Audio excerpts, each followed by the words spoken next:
पुराने जमाने में ब्लैकवुड कैसल नाम का एक किला था। पहाड़ों और घने जंगलों के बीच बना वो किला वर्षों से वीरान पड़ा था। आसपास के गांव वाले कहते थे कि वहां रात में किसी औरत के रोने की आवाज आती है और जो भी अंदर गया वापस नहीं लौटा। एक बार 4 दोस्त अर्जुन, विवेक, नेहा और सिया रोमांच की तलाश में उस किले तक पहुंच गए। शाम ढल रही थी, आसमान में काले बादल थे और ठंडी हवा पेड़ों को तोड़ रही थी।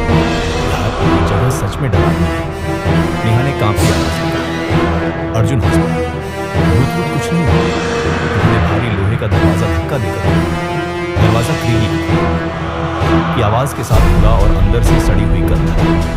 किले के अंदर हर तरफ दीवारों पर पुराने चित्र लगे थे जिनकी आंखें जैसे उनका पीछा कर रही थी। अचानक ऊपर की मंजिल से किसी के कदमों की आवाज आई।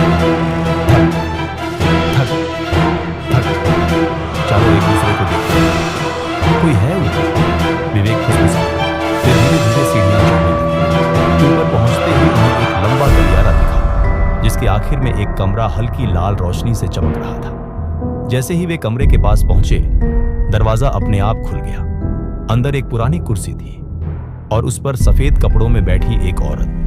उसके लंबे बाल चेहरे पर थे। सिया डर गई। चलो यहां से। तभी औरत ने धीरे धीरे अपना सिर उठाया। उसकी आंखें पूरी काली थी और होंठों पर अजीब मुस्कान। तुम देर से आए, उसने धीमी आवाज में कहा। अचानक कमरे का दरवाजा बंद हो गया। धड़ाम! नेहा चीखी। अर्जुन ने दरवाजा खोलने की कोशिश की लेकिन वो नहीं खुला। तभी कमरे की दीवारों से फुसफुसाहटें आने लगी। यहीं रह जाओ, हमारे साथ। कमरे का तापमान अचानक बहुत ठंडा हो गया। उनकी सांसों से धुआं निकल रहा था।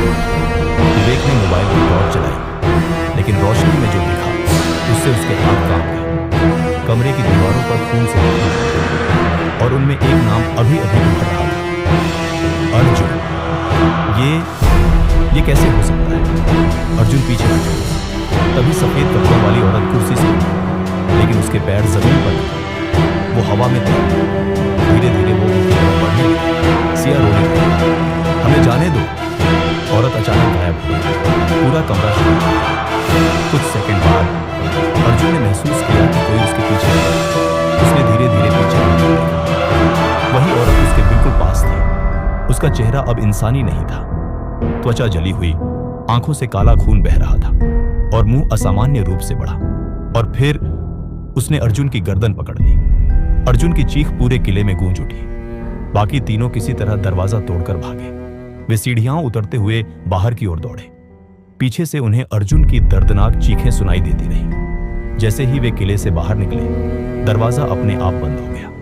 अगले दिन गांव वालों के साथ जब वे वापस अंदर गए, अर्जुन कहीं नहीं मिला। सिर्फ दीवार पर खून से एक नया संदेश लिखा था, अब वो हमारे साथ है। उस रात के बाद से कहते हैं कि ब्लैकवुड कैसल में 4 नहीं 5 परछाइयां दिखाई देती हैं।